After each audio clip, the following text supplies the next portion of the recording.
Zur plattdeutschen Sprache bin ich tatsächlich gekommen durch eine CD von Ina Müller mit dem schönen Titel Schönheit vergeit, Hektar besteit. Die habe ich mal von meinem Mann geschenkt bekommen und seitdem war ich echt geflasht. Ich habe mir Bücher plattdeutsch geholt, CDs schenken lassen zu Geburtstagen und ich finde es einfach so schön, weil es so eine kommodige Sprache ist und ja, es macht einfach Spaß zu hören und jetzt auch zu lernen. Die Arbeit mit den Kindern finde ich wunderbar, weil sie so lebendig und vielseitig und spannend ist. Jeden Tag natürlich eine neue Herausforderung, weil jeder Tag ist anders und wir haben es mit kleinen Menschen zu tun. Aber ich freue mich, die Kinder auf dem wichtigsten Lebensabschnitt zu begleiten und sie auch in der Sprachentwicklung zu unterstützen.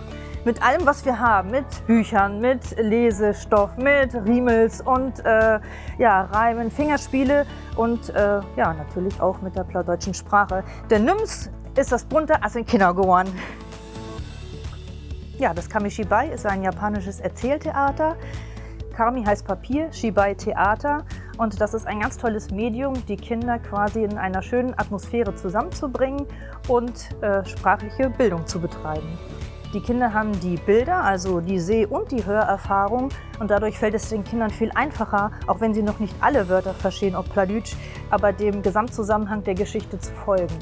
Wir setzen Lieder ein, natürlich die Bilder, aber auch viele Fingerspiele, dass sie viele Mitmachchancen haben und dadurch die Geschichte dann ganzheitlich lernen können.